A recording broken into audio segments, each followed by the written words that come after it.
Hello everybody, this is Johns Hopkins with Baltimore Heritage, and we're back with another of our 5-Minute Histories videos. And today I'm off of Grindon Avenue in Warraville, the Warraville neighborhood in northeast Baltimore, and I'm inside a place called the Clifton Pleasure Club. Now before your mind gets racing, let me just say a few things. One is this club is somewhere around 115 years old. Two, it is a fabulous private social club with a bar and wonderful food. And three is it joins a long tradition of pleasure clubs here in Baltimore and other cities around the country that have been bringing neighbors together and helping neighbors in need for generations and generations. I'm thrilled. I'm going to be joined by two folks from the club, Amelia and Carlton. But before I turn it over to them, let me just say a word about pleasure clubs in general. Pleasure clubs in many ways are an outgrowth of groups called benevolent societies that started in the 1800s and 1900s in cities across America. As cities became full of immigrants, both from foreign countries and from rural areas, and became industrial places, people were looking for ways to connect with their neighbors. And benevolent societies were a way for social things to happen, dances and dinners, but also to provide help. Things like helping pay hospital bills, funeral expenses, even the most basics of providing food. Better known organizations like the Elks and the Knights of Columbus and the Independent Order of Odd Fellows that was started here in Baltimore in the early 1800s, they were similar to pleasure clubs, but pleasure clubs were much more informal, not as much of that hierarchical leadership, and were hyper-local, often on just a couple blocks or a neighborhood, not on a citywide scale and definitely not on a national scale. Some of the best known pleasure clubs come out of New Orleans. They've got fabulous names like the Golden Trumpets Social and Pleasure Club, the Money Wasters Pleasure Club, and one that apparently is for women called Devastating Ladies. We might not know those names, but we definitely know at least one thing they do, which are the second line parades. Those wonderful horn trumpeting and flag waving public spectacles that New Orleans is so known for. Here in Baltimore, pleasure clubs sprung up really in working class neighborhoods, again, for places maybe a little bit organically, a half a step more than people drinking a beer and socializing on their stoops, getting together. For example, in the 1920s, a group called the Paradise Pleasure Club got started on McElderry Street in East Baltimore. A mom named Margaret Davidson was worried her two sons were sort of slipping into hooliganism and started a pleasure club for families in the area. The Loudmouth Pleasure Club in Rosedale, the Dizzy Pleasure Club in Dundalk, all were places where neighbors could get together, play cards, maybe have a beer, and then maybe quietly help a neighbor who is in need of assistance. That's what pleasure clubs have been doing. Another, for example, is the Apollo Social Democratic Club, started in East Baltimore just after World War II. One of the very first things it did was raise money to buy a wheelchair for a child in the neighborhood that needed it. And then the Hawks Pleasure Club, which I believe is still going strong in Essex. Every year they raise money for youth clubs and to provide student scholarships. All right, I'm going to wrap up here and just say a few years ago this club entered its newest chapter.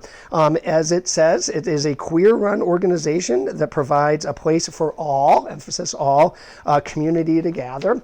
And even though it is now it's called the new Clifton Pleasure Club, I will share one thing that is definitely not new about it, and that is its building. We think that part of its building is the last remaining one-room schoolhouse in Baltimore City.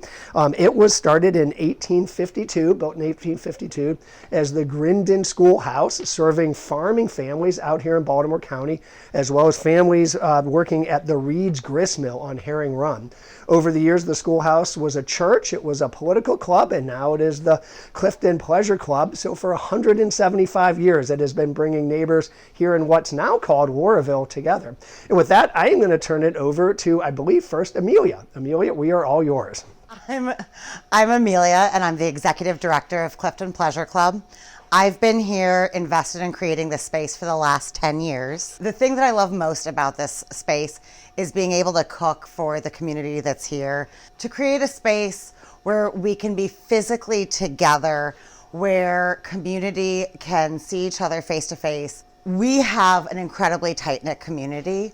You will often see the same faces here week after week after week. We have members who've been a part of the club as long as I have. The touchstone and the most consistent thing that we do here at the Clifton Pleasure Club is our Thursday dinner from 6 to 9 every week. It's a great time for new members to come in and get a sense of who we are and what we do.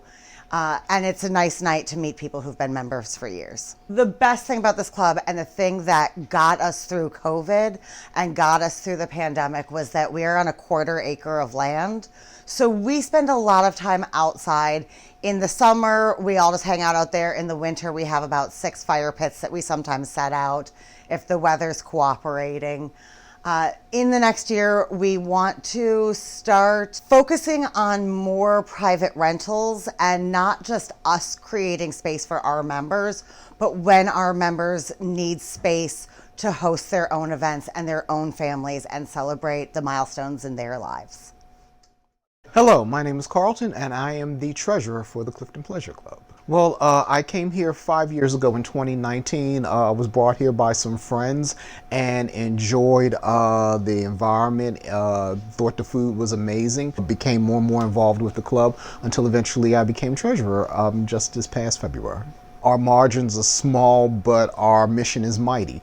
And the thing that is important is that we are serving a specific community, we are working with a specific community, but we are also representing a specific community. And that's really led by Amelia and the work that she's done in this space, which is unique from what anybody else is doing. I think what's unique about the Clifton Pleasure Club is that people are able to access it in the way that they need to at a given time. So if you want to come and hang out with a group of people and hang out with a lot of friends and act foolish, you absolutely can do that. If you want to be a little more reserved, you want to grab a drink, sit by a fireside and just chill, you're able to do that too. And I think this is really a space that you can access it and enjoy in the way that you need to in a given time.